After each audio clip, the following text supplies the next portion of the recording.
നമസ്കാരം. കേറ്ററ്റ് എഴുതാൻ പോകുന്നവരോടാണ്. പലപ്പോഴും കേറ്ററ്റിന്റെ റിസൾട്ട് വരുന്ന ദിവസം സാറേ എൻ്റെ റിസൾട്ടിൽ ഡിസ്ക്വാളിഫൈഡ് എന്ന് കാണിക്കുന്നു, OMR ഷീറ്റ് എറർന്ന് കാണിക്കുന്നു, ഞാൻ 100-ന് മുകളിൽ സ്കോർ ചെയ്തതാണ്, എനിക്ക് എന്താണ് അങ്ങനെ വരുന്നതെന്നുള്ള രീതിയിലുള്ള ഒരുപാട് പേരുടെ സ്ക്രീൻഷോട്ടൊക്കെ അയച്ച് ഡൗട്ട്സ് ആയിട്ട് വരാറുണ്ട്. ഇത് ആവർത്തിക്കുന്ന ഒരു എററാണ്. നിങ്ങൾ ശ്രദ്ധയോടെ OMR ഷീറ്റ് കറുപ്പിച്ചിട്ടില്ല എങ്കിൽ നിങ്ങളുടെ റിസൾട്ട് ഡിസ്ക്വാളിഫൈഡ് ആണ് എന്ന് പറഞ്ഞ് കാണിക്കും. OMR ഷീറ്റ് എറർ കാരണം നിങ്ങൾ നല്ല മാർക്ക് സ്കോർ ചെയ്തിട്ടുണ്ടെങ്കിലും നിങ്ങൾ ക്വാളിഫിക്കേഷൻ ലഭിക്കാതെ പോകുന്ന സാഹചര്യത്തിലേക്ക് പോകും. അപ്പോൾ ഞാൻ ഇന്ന് ഈ വീഡിയോയിൽ പറയുന്ന എല്ലാം പ്രധാനപ്പെട്ട കാര്യങ്ങളാണ്. ശ്രദ്ധയോടെ കേൾക്കുക. കാരണം ഈ എക്സാം എഴുതാൻ പോകുന്ന എല്ലാവരും, എല്ലാ കാറ്റഗറിക്കാർക്കും യൂസ്ഫുൾ ആവുന്ന രീതിയിലുള്ള കാര്യങ്ങളാണ് പറയാൻ പോകുന്നത്. അപ്പോൾ ആദ്യം തന്നെ നിങ്ങൾ മനസ്സിലാക്കേണ്ടത്, നമുക്ക് കിട്ടുന്ന ക്വസ്റ്റ്യൻ ബുക്ക്ലെറ്റ് എന്ന് പറയുന്നത് അത് 4 ആൽഫ കോഡിലുണ്ട്. ABCD എന്ന് പറയുന്ന 4 ആൽഫ കോഡിലുണ്ട്. ഓരോ കാറ്റഗറിയിലും നമുക്ക് പരീക്ഷ എഴുതുന്ന സമയത്ത് 1, 2, 3 എന്നിങ്ങനെ 3 വ്യത്യസ്ത ഭാഗങ്ങളായിട്ട് പാർട്ടായിട്ടാണ് ക്വസ്റ്റ്യൻ പേപ്പർ സെറ്റ് ചെയ്യുന്നത്. 3 ഭാഗങ്ങൾക്കും ഒരേ സെറ്റ് ആൽഫ കോഡുള്ള ചോദ്യ ബുക്ക് തന്നെയാണ് ലഭിച്ചിരിക്കുന്നതെന്ന് നമ്മൾ ആദ്യം തന്നെ ഒന്ന് നോക്കിക്കണം. അതായത് ഒരു ക്വസ്റ്റ്യൻ പേപ്പറിൽ തന്നെ പാർട്ട് 1, പാർട്ട് 2, പാർട്ട് 3 എന്ന് പറഞ്ഞ 3 പാർട്ട് ഉണ്ട്. അതിനെല്ലാത്തിനും ABCD ഇതിൽ ഏതെങ്കിലും ഒരെണ്ണം, ഇപ്പോൾ A ആണ് കിട്ടുന്നെങ്കിൽ എല്ലാ പാർട്ടിലും A തന്നെ ആയിരിക്കണം നിങ്ങളുടെ ബുക്ക്ലെറ്റ് ഉള്ളതെന്നൊന്ന് ഉറപ്പുവരുത്തിയേക്കണം കിട്ടുമ്പോൾ തന്നെ. അത് ഉറപ്പുവരുത്താത്ത പക്ഷം OMR ഷീറ്റ് അസാധുവാകുന്നതിലേക്ക് അത് നയിക്കാനുള്ള സാധ്യതയുണ്ട്. ക്വസ്റ്റ്യൻ പേപ്പറിൽ എന്തെങ്കിലും തെറ്റ് കണ്ടെത്തിയാൽ ഉടൻ തന്നെ അത് ഇൻവിജിലേറ്റർ, നിങ്ങളുടെ ക്ലാസ്സിൽ വന്നിട്ടുള്ള ടീച്ചറിനെ അറിയിച്ച് മുൻപ് ലഭിച്ച അതേ സെറ്റ് കോഡ് ചോദ്യപുസ്തകം തന്നെ വാങ്ങി പരീക്ഷ എഴുതണം. അത് നിങ്ങളുടെ ഉത്തരവാദിത്തമാണ്. നോട്ടിഫിക്കേഷൻ കൃത്യമായിട്ട് പറയുന്നുണ്ട്. ഇനി അതിനുശേഷം ആ ചോദ്യ പേപ്പറിൽ നമ്മൾ ഒപ്പിട്ടൊക്കെ വെക്കണം. നമ്മൾ അത് ക്ലിയർ ആണെന്നൊക്കെ മനസ്സിലാക്കിയിട്ട് ഒപ്പിട്ട് വെക്കേണ്ട ആവശ്യം കൂടി ഉണ്ടെന്ന് പറയുന്നുണ്ട്. എന്തൊക്കെയാണോ OMR ഷീറ്റ് സംബന്ധിച്ച് കൃത്യമായിട്ടും നിർബന്ധമായിട്ട് ഉത്തരക്കടലാസിൽ നൽകിയിരിക്കുന്ന OMR ഷീറ്റുമായിട്ട് സംബന്ധിച്ച കാര്യങ്ങളെല്ലാം വായിച്ചു നോക്കണം ആദ്യത്തെ ഭാഗത്ത്. ദെൻ നീല, കറുപ്പ് ബോൾ പോയിന്റ് പേന മാത്രമേ ഉപയോഗിക്കാൻ പാടുള്ളൂ, മറ്റ് പേനകളൊന്നും ഉപയോഗിക്കാൻ പാടില്ല. ഉത്തരക്കടലാസ് മടക്കുവാനോ അതിലെന്തെങ്കിലും റഫ് വർക്കുകൾ കുറിക്കുവാനോ ഒന്നും പാടില്ല എന്ന് കൃത്യമായിട്ട് പറയുന്നുണ്ട്. പേര്, റോൾ നമ്പർ, ചോദ്യ പുസ്തകത്തിന്റെ മുൻ പേജിൽ കൊടുത്തിട്ടുള്ള ആ ചോദ്യ സെറ്റിന്റെ കോഡ് ABCD ആണ്. അത് കൃത്യമായിട്ട് ഉത്തരക്കടലാസിന്റെ OMR ഷീറ്റിന്റെ ഫ്രണ്ടിൽ അതിനുള്ള പ്രൊവിഷൻ ഉണ്ട്. അവിടെ കൃത്യമായിട്ട് അത് കറുപ്പിക്കണം, കൃത്യമായിട്ട് പൂരിപ്പിക്കുകയും ബബിൾ ചെയ്യുകയും ചെയ്യണം എന്ന് പറയുന്നുണ്ട്. കറുപ്പ്, നീല ബോൾ പേന ഉപയോഗിച്ച് പരീക്ഷാർത്ഥി എൻ്റെ ഒപ്പിട്ട് നിർദ്ദിഷ്ട കോളത്തിൽ അത് കൊടുക്കണം എന്ന് പറയുന്നുണ്ട്. ദെൻ കറുപ്പ്, നീല ബോൾ പേന ഉപയോഗിച്ച് ഓവർ സർക്കിൾ പൂർണ്ണമായും കറുപ്പിച്ച് വേണം ഉത്തരം രേഖപ്പെടുത്താനായിട്ട്. OMR ഷീറ്റ് കറുപ്പിക്കുന്നത് കൃത്യമായിട്ട് ആ ബബിൾ കംപ്ലീറ്റ് ആയിട്ട് ഫില്ല് ചെയ്യാനായിട്ട് ശ്രദ്ധിക്കണം. അല്ലാണ്ട് കുത്തിട്ടാലോ ടിക്കിട്ടാലോ ഒന്നും അത് വാലിഡ് ആവില്ല എന്ന് മനസ്സിലാക്കണം. ഇത് കമ്പ്യൂട്ടറാണ് ഇത് റീഡ് ചെയ്യുന്നത്. നിങ്ങൾ കൃത്യമായിട്ട് ബബിൾ ചെയ്തിട്ടില്ലെങ്കിൽ നിങ്ങളുടെ ഉത്തരക്കടലാസ് ഇൻവാലിഡ് ആകുന്നതിലേക്ക് പോകാനുള്ള സാധ്യതയുണ്ട്. നിങ്ങൾ ഉത്തരക്കടലാസിലെ OMR ഭാഗത്ത് പാർട്ട് 1, 2, 3 വിഭാഗങ്ങൾ ഏതൊക്കെ വിഷയങ്ങളാണോ ഓൺലൈൻ അപേക്ഷ സമർപ്പിച്ച സമയത്ത് തിരഞ്ഞെടുത്തിട്ടുള്ളത് അത് പേന ഉപയോഗിച്ച് OMR ഷീറ്റിൽ ബബിൾ ചെയ്ത ശേഷം മാത്രം നിങ്ങൾ എക്സാം എഴുതണം. ഓൺലൈൻ അപേക്ഷാ സമർപ്പണ സമയത്ത് തിരഞ്ഞെടുത്ത വിഷയങ്ങൾ മാത്രമേ പരീക്ഷാ സമയത്തും തിരഞ്ഞെടുക്കാവൂ. അല്ല എങ്കിലും OMR ഷീറ്റ് അസാധുവാകാനുള്ള സാധ്യതയുണ്ട്. ഇതുകൂടി ഒന്ന് ഓർത്തിരിക്കുക. ഇനി OMR ഷീറ്റിന്റെ കാർബൺ കോപ്പി പരീക്ഷാർത്ഥിക്കും ലഭ്യമാവും. എല്ലാ ഉത്തരങ്ങളും രേഖപ്പെടുത്തിയ ശേഷം ഒറിജിനൽ വേർപെടുത്തി ഇൻവിജിലേറ്റർക്ക് നൽകുകയും കാർബൺ കോപ്പി സൂക്ഷിക്കേണ്ടതുമാണ് എന്നുള്ളത് കൂടി മനസ്സിലാക്കുക. എങ്ങനെയൊക്കെയാണ് കേറ്ററ്റ് പരീക്ഷയിൽ OMR ഷീറ്റ് അസാധുവാകാനുള്ള സാധ്യതകൾ നോക്കാം. റോൾ നമ്പർ കൃത്യമായി ബബിൾ ചെയ്യാത്ത പക്ഷം OMR ഉത്തരക്കടലാസ് അസാധുവാകും. കൃത്യമായിട്ട് അത് ബബിൾ ചെയ്യണം. അതെങ്ങനെയാണ് ഞാൻ കാണിച്ചു തരാം. OMR ഷീറ്റിന്റെ മാതൃക വെച്ച് തന്നെ ഞാനത് കാണിച്ചു തരാം. ABCD എന്നിങ്ങനെ 4 സെറ്റ് ആൽഫ കോഡുകളാണ് ചോദ്യ ബുക്ക്ലെറ്റുകൾ നൽകുന്നത്. അതിൽ 3 പാർട്ടുകൾ ഒരേ സെറ്റ് ആൽഫ കോഡിലെ ചോദ്യ ബുക്ക്ലെറ്റിനാണ് ലഭിച്ചിരിക്കുന്നത്. ഓരോ പരീക്ഷാർത്ഥിയും ഉറപ്പുവരുത്തേണ്ടതാണ്, കൃത്യമായിട്ട് അങ്ങനെ വന്നിട്ടുണ്ടെന്നുള്ള ഉറപ്പുവരുത്തണം. OMR നിശ്ചിത സ്ഥാനത്ത് ആൽഫ കോഡ് രേഖപ്പെടുത്തി ബബിൾ ചെയ്യേണ്ടതാണ്. അല്ലാത്ത പക്ഷവും അതായത് ABCD ഏതാണെന്നുള്ള കൃത്യമായിട്ട് ബബിൾ ചെയ്യണം. ഇല്ലെങ്കിലും നിങ്ങളുടെ OMR ഷീറ്റ് ഇൻവാലിഡ് ആവും. ഇത്തരത്തിലുള്ള തെറ്റുകൾ OMR ഷീറ്റ് അസാധുവാകുന്നതിൽ യാതൊരു വിധത്തിലുള്ള പരാതികളും അപേക്ഷകളും ഈ കാര്യത്തിൽ പരിഗണിക്കില്ല. അതായത് നിങ്ങൾ ഇതിന്റെ പേര് പിന്നെ പരാതിയായിട്ട് വിട്ടു ഒരു കാര്യമില്ല. OMR ഷീറ്റ് നിങ്ങളുടെ റെസ്പോൺസിബിലിറ്റിയാണ് കൃത്യമായിട്ട് പൂരിപ്പിക്കുക എന്നുള്ളത്. ഓരോ കാറ്റഗറിയിലും OMR ഷീറ്റ് അസാധുവാകാനുള്ള സാധ്യതകൾ എന്തൊക്കെയാണെന്ന് കൃത്യമായിട്ട് നോട്ടിഫിക്കേഷൻ സമയത്ത് തന്നെ പറയുന്നുണ്ട്. കാറ്റഗറി 1 പാർട്ട് 2, പാർട്ട് 3 ഭാഷകൾ നിങ്ങൾ ഓൺലൈൻ അപേക്ഷയ്ക്ക് തിരഞ്ഞെടുത്തത് തന്നെയാണോ OMR ഷീറ്റിലും ചൂസ് എനിവൺ എന്ന കോളത്തിലും ബബിൾ ചെയ്യേണ്ടത്. അല്ലാത്ത പക്ഷം OMR ഷീറ്റ് അസാധുവാകും. ഉദാഹരണത്തിന് കാറ്റഗറി 1 പാർട്ട് 2 നിങ്ങൾ മലയാളം എടുത്തു, പിന്നെ ഇംഗ്ലീഷ് കൊണ്ടവിടെ കറുപ്പിച്ചിട്ട് ഉത്തരം എഴുതാൻ പോയാൽ നിങ്ങളുടെ OMR ഷീറ്റ് ഇൻവാലിഡ് ആവും. പാർട്ട് 2 ഭാഗത്ത് നിങ്ങൾ ഇംഗ്ലീഷ് ആയിരുന്നു എടുത്തിരുന്നത്, പക്ഷെ അവിടുത്തെ മലയാളം ക്വസ്റ്റൻ ആണ് നിങ്ങൾ ആൻസർ ചെയ്യുന്നതെങ്കിലും OMR ഷീറ്റ് ഇൻവാലിഡ് ആവും. ഓരോ പാർട്ടിലും ഏതാണോ നിങ്ങൾ OMR ഷീറ്റിൽ സെലക്ട് ചെയ്തിരിക്കുകയാണെങ്കിൽ നിങ്ങൾ എക്സാം സമയത്ത് അപേക്ഷിക്കുന്ന സമയത്ത് സെലക്ട് ചെയ്തത് അത് നിങ്ങളുടെ അഡ്മിറ്റ് കാർഡിൽ ഉണ്ടാവും, ഹോൾ ടിക്കറ്റിൽ ഉണ്ടാവും. അത് തന്നെ നോക്കിയിട്ട് കൃത്യമായിട്ട് ബബിൾ ചെയ്തോണം. ഇതാണ് ഏറ്റവും കൂടുതൽ പേര് ഇൻവാലിഡ് ആയി പോകുന്നതിന്റെ റീസൺ എന്ന് പറയുന്നത്. ഇനി കാറ്റഗറി 2ലേക്ക് വരുമ്പോൾ പാർട്ട് 1-ൽ മാത്സ് ആൻഡ് സയൻസ് അല്ലെങ്കിൽ സോഷ്യൽ സയൻസ് ഓൺലൈൻ അപേക്ഷ സമയത്ത് പരീക്ഷാർത്ഥിക്ക് തിരഞ്ഞെടുക്കാൻ കഴിയുന്നതല്ല. ഇത് ഒരുപാട് പേര് ആ സമയത്ത് സംശയം ചോദിക്കുന്നതാണ്, ആപ്ലിക്കേഷൻ ടൈമിൽ അങ്ങനെയൊന്നും കണ്ടില്ലല്ലോ എന്ന്.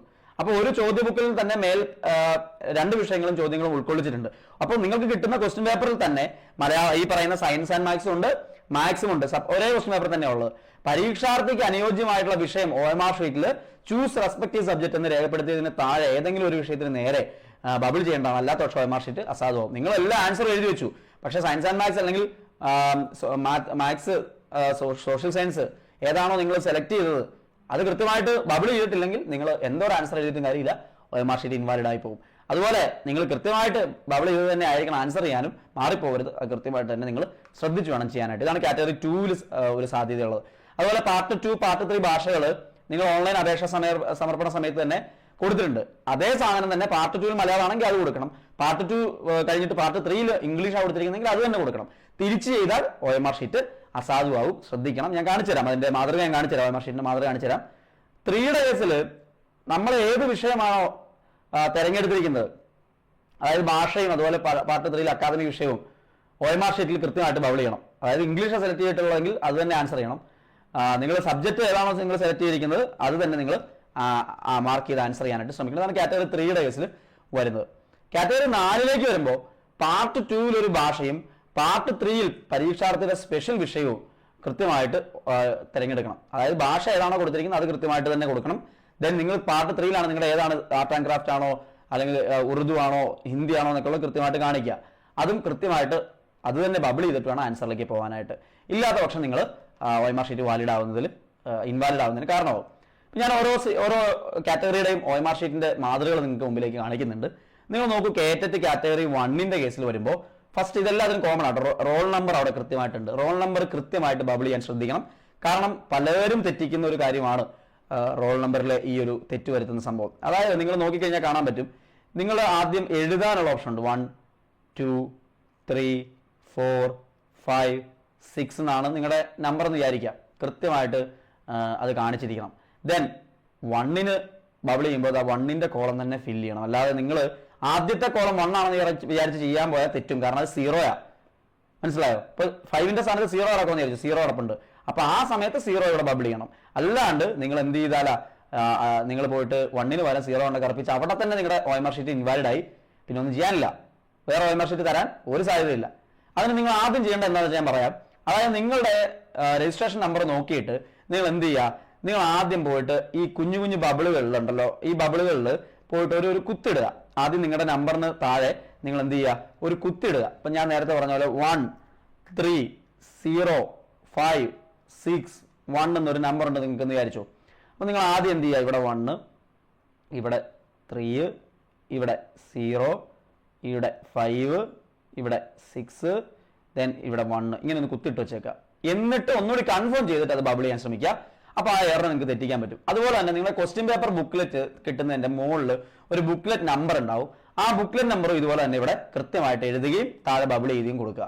ദെൻ സെറ്റ് കണ്ടോ, സെറ്റ് ABCD ആണോ ഏതാണെന്നുള്ളത് A ആണ് A എഴുതിയിട്ട് ആ Aക്ക് നേരെ ബബിൾ ചെയ്തോണം. ബബിൾ ചെയ്തിട്ടില്ലെങ്കിൽ ഇൻവാലിഡ് ആയി പോകും, ശ്രദ്ധിച്ചോണം. ബബിൾ ആണ് OMR ഷീറ്റിന്റെ ഏറ്റവും പ്രധാനപ്പെട്ട സാധനം. ദെൻ നിങ്ങളിവിടെ സൈൻ ചെയ്യുക. ഇവിടെ ഇൻവിജിലേറ്റർ ആണ്, അദ്ദേഹം വന്ന് സൈൻ ചെയ്തോളും. ഇനി മറന്നെങ്ങാനും പോയിട്ടുണ്ടെങ്കിൽ നിങ്ങളൊന്ന് ഓർമ്മിപ്പിക്കുക എന്നുള്ളത് മാത്രമേ നിങ്ങളുടെ ചുമതലയായിട്ടുള്ളൂ. എന്നിട്ട് താഴെ ചൈൽഡ് ഡെവലപ്മെന്റ്, ഇപ്പോൾ കാറ്റഗറി 1-ന്റെ ഞാൻ ഈ പറഞ്ഞുകൊണ്ടിരിക്കുന്നത്. കാറ്റഗറി 1-ന്റെ കേസിൽ ചൈൽഡ് ഡെവലപ്മെന്റ് പെഡഗോഗി കൃത്യമായിട്ട് ക്വസ്റ്റ്യൻസ് എല്ലാം അറ്റൻഡ് ചെയ്യുക. 30 ക്വസ്റ്റ്യൻസും അറ്റൻഡ് ചെയ്യുക. നിങ്ങൾ അവസാനത്തേക്ക് ബബിൾ ചെയ്യാനായിട്ട് ഇരിക്കരുത്, നോക്കി വെച്ചിട്ട് ടിക്കറ്റ് അവസാനത്തേക്ക് ബബിൾ ചെയ്യാനൊന്നും ഇരിക്കരുത്. നിങ്ങൾ വായിക്കുന്നതിനൊപ്പം തന്നെ അറിയാവുന്ന എല്ലാം ബബിൾ ചെയ്ത് കൃത്യമായിട്ട് ബബിൾ ചെയ്ത് പോവുക. ദെൻ 1-ന് നേരെ C ആണെങ്കിൽ അത് കറക്റ്റായിട്ട് അങ്ങനെ ബബിൾ ചെയ്യണം. എന്നിട്ട് 2 നിങ്ങൾക്ക് അറിയില്ല, 2 നിങ്ങൾ അവസാനം എഴുതാനായിട്ട് വെച്ചു എന്ന് വിചാരിക്കുക. അപ്പോൾ 2-ന്റെ അവിടെ ആ ക്വസ്റ്റ്യൻ പേപ്പറിൽ ഒന്ന് സർക്കിൾ ചെയ്ത് വെച്ചേക്കുക, അത് അറിയില്ല എന്നുള്ളത്. എന്നിട്ട് 2 ഇവിടെ വിട്ടല്ലോ, മൂന്നാമത്തത് നിങ്ങൾക്ക് ഓപ്ഷൻ D ആണ് ആൻസർ എന്ന് കിട്ടി. നേരെ വന്ന് കറപ്പിക്കുമ്പോൾ ഈ ഗ്യാപ്പ് ഈ 2 വിട്ടേക്കുവാണെന്നുള്ളത് മറന്നുപോയിട്ട് 3-ന്റെ ആൻസർ D 2 കൊണ്ട് ആൻസർ എഴുതി വെച്ചാൽ നിങ്ങളുടെ ആൻസർ തെറ്റുവാണെന്ന് മനസ്സിലാക്കണം. അപ്പൊ കൃത്യമായിട്ട് ഓരോ ക്വസ്റ്റിന്റെയും നേരെ ഏതാണ് കറക്റ്റ് ആൻസർ എന്ന് നോക്കിക്കൊണ്ട് കൃത്യമായിട്ട് ബബിൾ ചെയ്യാനായിട്ട് മറക്കരുത്. ഇതാണ് മറ്റൊരു എറർ വരാനും നിങ്ങളുടെ മാർക്ക് കുറയാനും ചാൻസ് ആവാൻ ഉണ്ട്. അതുപോലെ മാത്തമാറ്റിക്സ്, എൻവയോൺമെന്റൽ സയൻസ് ഒക്കെ കൃത്യമായിട്ട് അവിടെ ഇതുപോലെ ബബിൾ ചെയ്യുക. പാർട്ട് 2 നോക്കിക്കേ, പാർട്ട് 2 നിങ്ങൾ ഏത് ലാംഗ്വേജ് ആണോ കൊടുത്തിരിക്കുന്നത്, നിങ്ങൾ മലയാളമാണോ കൊടുത്തിരിക്കുന്നതെങ്കിൽ കൃത്യമായിട്ട് മലയാളം ബബിൾ ചെയ്തിരിക്കണം. മലയാളത്തിൽ അവിടെ ബബിൾ ചെയ്യാതെ മുഴുവൻ ആൻസർ എഴുതി വെച്ചിട്ട് ഒരു കാര്യമില്ല. അവിടെ കൃത്യമായിട്ട് ബബിൾ ചെയ്തില്ലെങ്കിൽ OMR ഷീറ്റ് ഇൻവാലിഡ് ആയി പോകും. ദെൻ ഇവിടെ നിങ്ങൾ ഇംഗ്ലീഷ് ആണ് കൊടുത്തിരിക്കുന്നത്, കൃത്യമായിട്ട് ഇംഗ്ലീഷ് ബബിൾ ചെയ്തിട്ട് വേണം ആൻസർ എഴുതാനായിട്ട്, ഇല്ലെങ്കിൽ നിങ്ങളുടെ OMR ഷീറ്റ് ഇൻവാലിഡ് ആയിട്ട് പോകാനുള്ള സാധ്യതയുണ്ട്. ഇനി കേറ്ററ്റ് കാറ്റഗറി 2ലേക്ക് വന്നു കഴിഞ്ഞാൽ അവിടെയും റോൾ നമ്പർ ഞാൻ നേരത്തെ പറഞ്ഞ പോലെ തന്നെ എഴുതണം, ബുക്ക്ലെറ്റ് നമ്പറും ഞാൻ പറഞ്ഞ പോലെ എഴുതണം, സെറ്റ് കോഡും അവിടെ ബബിൾ ചെയ്യണം, സിഗ്നേച്ചർ ഇടണം, ഇൻവിജിലേറ്റർ സൈൻ ചെയ്യുന്ന കോളം അവിടെ ഉണ്ട്. ദെൻ ചൈൽഡ് ഡെവലപ്മെന്റ് പെഡഗോഗി കൃത്യമായിട്ട് ഓരോ ക്വസ്റ്റിന്റെ നേരെ ഉള്ളത് കൃത്യമായിട്ട് നോക്കി ബബിൾ ചെയ്യാൻ മറന്നു പോകരുത്. ദെൻ നോക്കൂ, പാർട്ട് 1ന്റെ ഭാഗത്ത് തന്നെ മാത്തമാറ്റിക്സ് ആൻഡ് സയൻസ് അല്ലെങ്കിൽ സോഷ്യൽ സയൻസ് എന്ന് പറയുന്ന കിടപ്പുണ്ട്. അതിലേതാണോ നിങ്ങൾ സയൻസ് ആണ് എടുത്തിരിക്കുന്നതെങ്കിൽ അത് ബബിൾ ചെയ്യുക, എന്നിട്ട് സയൻസിന്റെ ആൻസർ മാർക്ക് ചെയ്യുക. നിങ്ങൾ മാത്തമാറ്റിക്സ് സോഷ്യൽ സയൻസ് ആണെങ്കിൽ അത് മാർക്ക് ചെയ്യുക, എന്നിട്ട് അതിന്റെ ആൻസർ നിങ്ങൾ കൃത്യമായിട്ട് ബബിൾ ചെയ്യുക. നിങ്ങൾ ബബിൾ ചെയ്യാതിരുന്നാലോ അല്ലെങ്കിൽ ഈ സാധനം കൃത്യമായിട്ട് ബബിൾ ചെയ്യാതിരുന്നാലോ, ഇനി മാത്സ് ആൻഡ് സയൻസ് ബബിൾ ചെയ്തിട്ട് സോഷ്യൽ സയൻസിന്റെ ആൻസർ കൂടെ എഴുതി വെച്ചാലോ നിങ്ങളുടെ മാർക്ക് മുഴുവൻ പോകും, അല്ലെങ്കിൽ ഇൻവാലിഡ് ആയി പോകാനുള്ള സാധ്യതയുണ്ട്. ഇനി കാറ്റഗറി 2 ഏറ്റവും പ്രധാനമായിട്ട് നിങ്ങൾ തെറ്റിക്കുന്ന ഒരു സാധനം പറയാം. പാർട്ട് 2 ഉണ്ട്, പാർട്ട് 3 ഉണ്ട്, രണ്ടും ലാംഗ്വേജാണ്. പാർട്ട് 2 ഓൺലൈൻ അപേക്ഷാ സമർപ്പണ സമയത്ത് നിങ്ങൾ കൊടുത്തിരിക്കുന്നത് ഏതാണെന്ന് നിങ്ങളുടെ ഹോൾ ടിക്കറ്റിലുണ്ട്. അത് ഇംഗ്ലീഷ് ആണെങ്കിൽ ഇംഗ്ലീഷ് തന്നെ കൊടുക്കണം, പകരം അവിടെ കൊണ്ട് മലയാളം എഴുതി വെച്ചിട്ട് ആ സമയത്ത് നിങ്ങൾ അതിന്റെ ആൻസർ എഴുതി വെച്ചാൽ ഒരു കാര്യമില്ല, നിങ്ങളുടെ ആൻസർ ഷീറ്റ് ഇൻവാലിഡ് ആവും. ഇനി ഇപ്പുറത്ത് നിങ്ങൾ മലയാളമാണ് കൊടുത്തിരിക്കുന്നത്, മലയാളം തന്നെ എഴുതണം, അല്ലാണ്ടെങ്കിൽ വീണ്ടും ഇംഗ്ലീഷ് എഴുതി വെക്കരുത്. അതായത് പാർട്ട് 2 നിങ്ങൾ മലയാളം കൊടുത്തു, പാർട്ട് 3 ഇംഗ്ലീഷ് കൊടുത്തെങ്കിൽ അങ്ങനെ തന്നെ ചെയ്യാം. ഇനി പാർട്ട് 2 നിങ്ങൾ ഇംഗ്ലീഷ് കൊടുത്തിട്ട് പാർട്ട് 1 പാർട്ട് 3 മലയാളമാണ് കൊടുത്തിരിക്കുന്നതെങ്കിൽ അത് കൃത്യമായിട്ട് അങ്ങനെ തന്നെ ചെയ്യുക. അല്ലാതെ മാറിപ്പോയാലും നിങ്ങൾക്ക് OMR ഷീറ്റിൽ ഇൻവാലിഡ് ആവുന്നതിലേക്ക് അത് നയിക്കും എന്നുള്ളത് ഓർത്തിരുന്നോണ്ട്. ഇത് ഇമ്പോർട്ടന്റ് ആണ്, പലരും വരുത്തുന്ന തെറ്റാണ് എന്നുള്ളത് മനസ്സിലാക്കുക. ഇനി കാറ്റഗറി 3ലേക്ക് വന്നാലോ, OMR ഷീറ്റ് ഇൻവാലിഡ് ആവാനുള്ള സാധ്യതകൾ എന്തൊക്കെയാണ് കാറ്റഗറി 3ൽ? Again roll number, booklet, set ഒക്കെ അങ്ങനെ തന്നെ ഉണ്ട്. ദെൻ അഡോളസെന്റ് സൈക്കോളജിയുടെ ഭാഗം നിങ്ങൾ സാധാരണ ചെയ്യുന്ന പോലെ 1, 2, 3 കൃത്യമായിട്ട് നോക്കി തെറ്റാതെ ബബിൾ ചെയ്ത് പോകുക എന്നുള്ളതാണ്. ദെൻ പാർട്ട് 2ൽ നിങ്ങൾ ഏതെങ്കിലും ഒരു ലാംഗ്വേജ് സെലക്ട് ചെയ്തിട്ടുണ്ടാവും അപേക്ഷാ സമർപ്പണ സമയത്ത്, അത് നിങ്ങൾ ഇംഗ്ലീഷ് ആണെങ്കിൽ ഇംഗ്ലീഷ് തന്നെ കൽപ്പിച്ചോണം, മലയാളം ആണെങ്കിൽ മലയാളം തന്നെ കൽപ്പിച്ചോണം. മാറിപ്പോയാൽ OMR ഷീറ്റ് ഇൻവാലിഡ് ആവും. ബബിൾ ചെയ്യാൻ മറന്നുപോയാലും OMR ഷീറ്റ് ഇൻവാലിഡ് ആവും. ദെൻ ആൻസർ ചെയ്യുക. അത് കഴിഞ്ഞുണ്ടോ specific paper, subject specific paper നോക്കി, Malayalam, English, Hindi, Arabic, Urdu, Samskritam, Tamil, Kannada, social science, physical science, natural science, mathematics. അതിലിപ്പോൾ നാച്ചുറൽ സയൻസ് ആണെങ്കിൽ ഇതിൽ കറപ്പിച്ചിട്ട് വേണം ആൻസർ എഴുതാൻ, ഫിസിക്കൽ സയൻസ് ആണ് അത് കറപ്പിച്ചിട്ട് വേണം ആൻസർ ചെയ്യാൻ. ഏതാണോ അത് കൃത്യമായിട്ട് ബബിൾ ചെയ്തിട്ട് വേണം ആൻസർ ചെയ്യാൻ, ഇല്ലെങ്കിലും ഇൻവാലിഡ് ആയി പോകും. ഇതുപോലെ തന്നെ കാറ്റഗറി 4നും അവരുടെ സെലക്ട് ചെയ്യാൻ ആ ഒരു സബ്ജക്ട് ഉണ്ടല്ലോ, അവിടെ കൃത്യമായിട്ട് ബബിൾ ചെയ്യാൻ പറ്റണം. അപ്പോൾ PSC നമ്മുടെ കേരള പരീക്ഷാ ഭവൻ പുറത്തിറക്കിയിരിക്കുന്ന OMR ഷീറ്റിന്റെ മാതൃകയാണിത്. അത് ബബിൾ ചെയ്ത് കാണിച്ചിട്ടുണ്ട് ഞാൻ കൃത്യമായിട്ട്. എറർ വരാനുള്ള എല്ലാ ചാൻസും ഉണ്ട്, ശ്രദ്ധിച്ചു വേണം. ഇത് വളരെ കൂളായിട്ടിരുന്ന് വേണം ഇത് ചെയ്യാനായിട്ട്. എറർ വരുത്തി കഴിഞ്ഞാൽ നമുക്ക് വേറൊരു വഴിയില്ല, അടുത്ത പ്രാവശ്യം എഴുതുക എന്നുള്ളത് മാത്രമേ ഉള്ളൂ. സോ എല്ലാം പഠിച്ചിട്ട് പോയാലും OMR ഷീറ്റിൽ എറർ വരുത്തിയാൽ ഇത് പ്രശ്നമായിട്ട് മാറാനുള്ള ചാൻസ് ഉണ്ട്. സോ നിങ്ങൾക്ക് ഏറ്റവും പ്രധാനമായിട്ട് അറിഞ്ഞിരിക്കേണ്ട കാര്യങ്ങളാണ് ഞാൻ ഇപ്പോൾ പറഞ്ഞിരിക്കുന്നത്. തെറ്റ് വരുത്താതിരിക്കാൻ പ്രത്യേകം ശ്രദ്ധിക്കുക. സോ എല്ലാവർക്കും ഓൾ ദി ബെസ്റ്റ്. ഇത്തവണ ക്രാക്ക് ചെയ്യാൻ നിങ്ങൾക്ക് സാധിക്കും. നല്ല സ്കോറോടുകൂടി പുറത്തു വരിക. എൻട്രി നിങ്ങളെ സപ്പോർട്ട് ചെയ്തിട്ടുണ്ടെങ്കിൽ ഞങ്ങളെ അറിയിക്കുക, നിങ്ങളുടെ വിജയം ഞങ്ങളെ അറിയിക്കുക. തീർച്ചയായിട്ടും വീണ്ടും ഏറ്റവും മികച്ചൊരു എക്സാം അനുഭവം നിങ്ങൾക്ക് ഉണ്ടാവട്ടെ എന്ന് ആശംസിച്ചുകൊണ്ട് നിർത്തുന്നു. വീണ്ടും കാണാം. എല്ലാവർക്കും നന്ദി.